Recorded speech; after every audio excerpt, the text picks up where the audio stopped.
할렐루야. 하나님께 영광 돌립니다. 여러분 모두를 축복합니다. 여호와 이레 오늘도 복된 날입니다. 활기찬 생명력 있는 하루, 은혜에 붙들림 받은 하루 되기를 축복합니다. 자, 오늘은 법궤 7번째 시간이 되나요? 자, 벌써 이렇게 되었습니다. 이제 법궤 안의 내용물들을 살펴보도록 하겠습니다. 기도합니다. 영광이 하나님께 있습니다. 감사와 존귀가 하나님께 있습니다. 온 마음으로 하나님을 사랑합니다. 주의 음성 듣기를 사모하는 주의 백성들이 아버지 앞에 있습니다. 말씀을 통한 깨달음을 더하시고 우리가 왕같은 세상으로 지성소 깊숙이 들어가 하나님의 임재를 체험하고 하나님께는 영광을 돌리며 땅을 복되게 하는 제사장의 사명 삶 감당하기를 원합니다. 오늘 우리에게 좋은 것을 주실 하나님을 찬양합니다. 종을 낮추시고 겸손하게 하시고 오직 말씀의 도구만 되게 하옵소서. 예수님의 이름으로 사모하며 기도합니다. 아멘. 자, 출애굽기 16장 32절 말씀. 모세가 이르되 여호와께서 이같이 명령하시기를 이것을 오멜에 채워서 너희의 대대 후손을 위하여 간수하라. 이는 내가 너희를 애굽 땅에서 인도하여 낼 때 광야에서 너에게 먹인 양식을 그들에게 보이기 위함이니라 하셨다고. 또 모세가 아론에게 이르되 항아리를 가져다가 그 속에 만나 한 오멜을 담아 여호와 앞에 두어 너희 대대로 간수하라. 아멘. 이 법궤 안에, 언약궤 안에, 증거궤 안에 들었던 세 가지 중에 첫 번째가 바로 만나입니다. 이것을 법궤 안에 둬서 대대로 간수하게 했어요. 물론 지금은 이 법궤가 어디가 있는지 흔적을 찾을 수 없습니다. 중요한 것은 예수님에 의해서 이 만나의 축복이 온전케 되었다라는 겁니다. 이 만나는 뭘 이야기합니까? 양식이죠. 양식. 양식이 왜 중요합니까?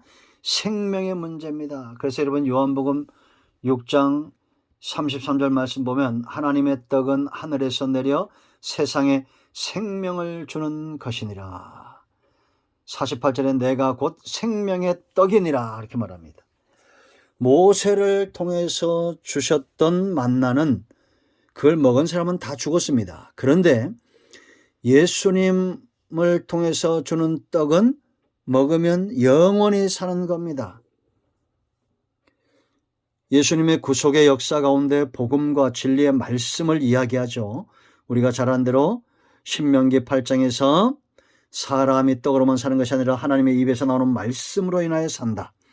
예수님이 이 땅에 하나님의 말씀을 온전케 하기 위해서 오셨고 십자가에서 제물이 되어 피와 물을 쏟으심으로 하나님의 약속이 예수님을 통해서 온전케 되었기 때문에 이제는 예수님 안에 있는 진리와 은혜가 충만한 이 말씀을 우리가 먹을 때에 영원히 사는 은혜가 있다라는 겁니다. 하나님은 광야에서 이제 광야로 돌아가 봅시다. 광야에서 40년 동안 광야에 나와서 한 번도 이들을 줄이게 한 적이 없어요.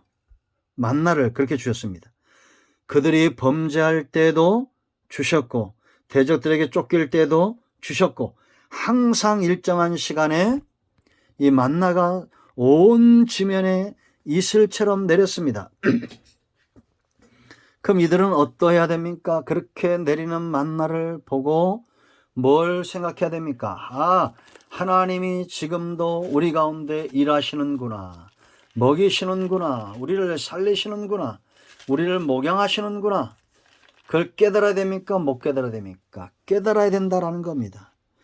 근데 40년 동안 이렇게 하나님이 그들을 먹이시고 그들의 발이 부러터지지 않게 하시고 그들이 헤어진 옷을 입지 않도록 그렇게 인도하셨음에도 불구하고 이 큰 은혜를 범죄로 바꿉니다.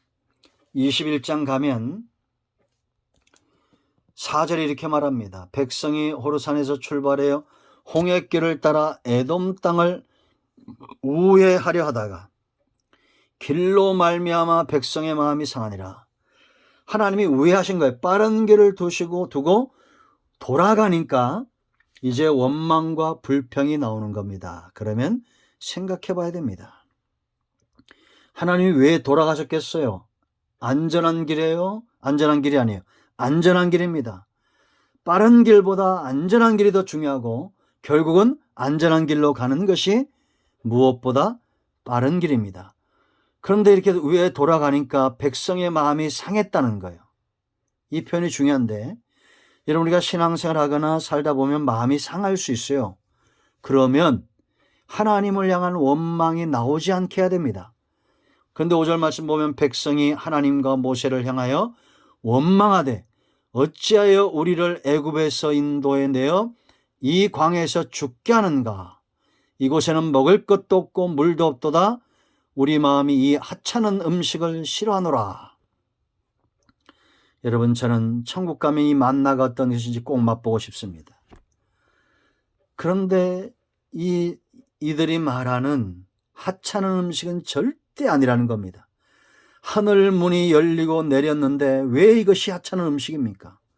산의 진미도 입맛이 떨어지면 맛이 없는 것 똑같아요. 우리가 영적으로, 쉽게 표현하면 영적인 맛, 하나님과의 신앙의 맛이 식어지면 예수님이 복음을 전하고 사도 바울이 복음을 전해도 예수님을 대적하고 사도 바울을 매로 치는 자가 있었습니다. 우리가 정말 하나님 앞에 바로 서면 나오미 같은 사람에게서도 하나님을 발견한 사람 룻입니다. 룻. 그가 복을 받는 거예요. 여러분들이 이 시대에 이런 지혜가 있길 바랍니다. 내 뜻대로 안 되고 좀 더디 돌아가도 하나님은 안 죽었어요. 살아계십니다. 이것이 안전한 길이다 여기고 은혜를 사모하세요. 주의를 사모하고 말씀 듣기를 사모하고 묵상하기를 사모하세요. 뭔 또 묵상이냐, 뭔 또 성경 읽기냐 이러지 말고 하찮은 말씀으로 생각하지 마세요. 하나님이 이들에게 진노하셔서 불뱀을 보냅니다. 그런데 또 살 길을 주셔요. 물린 자마다 노뱀을 쳐다보면 산다는 겁니다. 그런데 쳐다본 자들 다 살았어요. 안 쳐다본 자는 다 죽는 겁니다. 여러분, 우리가 예수님의 입에서 나오는 이 복음과 말씀으로 살다가도 범죄할 수 있습니다. 그럴 때마다 우리는 십자가를 바라보고 그 앞에 나가야 됩니다. 이것이 가장 시급한 거예요. 여러분에게 말씀이, 설교가 은혜가 되지 않고 하찮은 식물로 여겨지고 팍한 식물로 여겨지고 더 이상 내가 영적인 생명의 부유함과 자유함과 건강, 영적 건강이 사라질 때 그때 십자가를 바라보십시오. 주님을 바라봐야 됩니다. 그래야 사는 겁니다. 여러분, 요한복음 6장에서 예수님이 이 복음을 전할 때 많은 제자들이 떠나갔다고 그랬어요. 그때 예수님이 12제자에게 너희도 가려냐 했을 때 베드로가 뭐라 말합니까? 6장 68절에 영생의 말씀이 여기 계시면 우리가 누구에게로 가오리까? 이 고백이 중요한 거예요. 시몬 베드로 대답하되 주여 영생의 말씀이 주께 있사오니 우리가 누구에게로 가오리까? 아멘. 점점 성장해 가죠.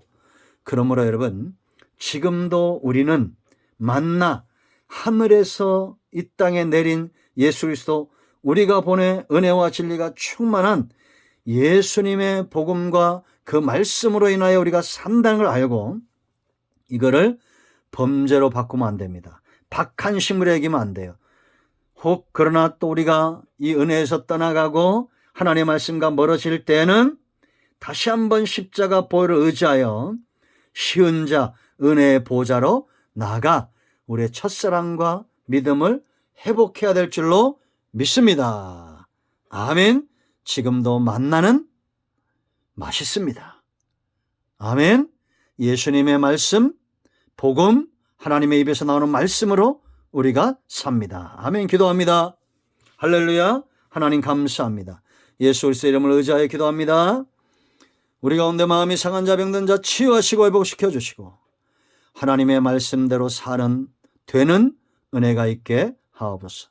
너희는 여호와의 선하심을 맛보아라 말씀하셨사오니 시냇가에 심겨진 나무처럼 주야로 말씀을 묵상함으로 하늘에서 내린 만나 예수 그리스도로 인하여 사는 은혜가 있게 하옵소서. 예수님의 이름으로 사모하며 축복하며 취하며 기도합니다. 아멘. 예수님의 이름으로 모든 병든 자는 치유되며 문제는 해결되었습니다. 아멘. 할렐루야. 여러분 모두 축복합니다. 아멘.